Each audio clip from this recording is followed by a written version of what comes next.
A legend is honored in his hometown with a two-story mural in the heart of Indianapolis. Cody spoke with the people responsible for making it all happen. Indy is adding some new art to the city. It's in honor of poet Ethridge Knight. With a new mural, artwork will be unveiled downtown by the Indy Art Council. And for those who are not familiar with Knight, he became a poet in Indiana State Prison in Michigan City in the 1960s. He was a regular at Chatterbox in the 80s, where he taught many of his free people's poetry workshops there. Joining us to talk about this unveiling is the artist, Elio Mercado, along with Hanako Gavia and Mr. David Andrechik. Thank you all so much for being here. We certainly appreciate it. Let's start here. Explain to me why this was something that was so important to you all to do. And we'll start with you, Hanako.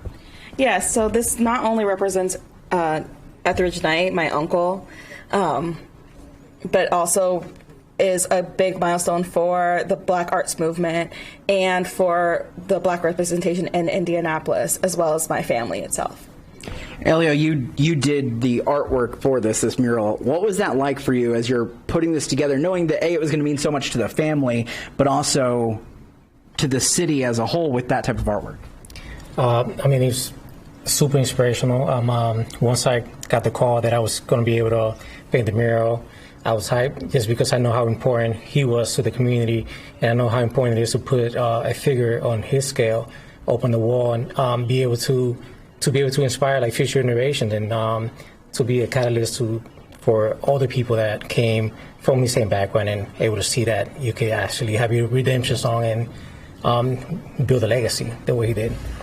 It wouldn't be fair to not talk about the building that it's going to be on and the guy who's allowing this to happen there. Mr. David, talk to us. I'm going to come over on this side of you to make it a little bit easier. Sure. Talk to us why you decided for that to be the case, why you thought that was important for it to be on your building. Well, certainly it was very important for Ethridge to discover us when he was living in Barton Towers down the block. And because we had jazz, I'm sure that's why he was first attracted. You could smoke inside at that time, and he liked Budweiser. So I was unaware of his writing, both ability and reputation initially, but he began to talk to other people that were there that were aware of that, and brought in quite a crowd of people wanting to be part of his Free People's Poetry Workshop.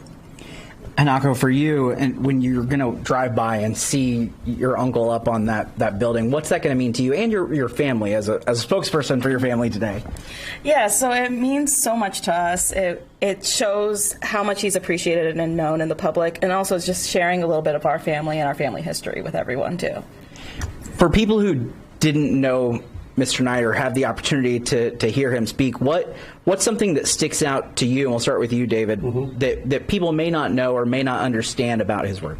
Well, as I said, I was unaware, and then when you would hear him both recite his work and then critique the other writers, poets that came in, it was like, wow, they were just really fascinated by his word, by his critiques, and what his presence was there. Hanako, for you, when we talk about him as a poet, he was your uncle. What's something we maybe don't know about your uncle that people may find interesting? Yeah, so he was really like that fun uncle, that trickster figure. He was my grandfather's little brother, so my memories and knowledge of him was as that little brother that would bother his big brother, or that big brother that would help out my great aunts all the time and just loved and cared for them. So this unveiling is going to be happening for you guys. How exciting is it going to be once this is accomplished and the unveiling is shown and people get to see this artwork day in and day out? It's very exciting. I'm very excited to share this with the community and to just share a little bit of Indianapolis history and our family history. If you guys are interested in seeing the mural, you can't miss it. It's going to be beautiful. Elio did a wonderful job. You guys can get more information about the mural and about Mr. Ethridge Knight as well. Thank you all so much. Go to allindiana.tv for all that information. We certainly appreciate you guys stopping by and talking with us about this. Is awesome. Yes. Thank you so much. Thank you.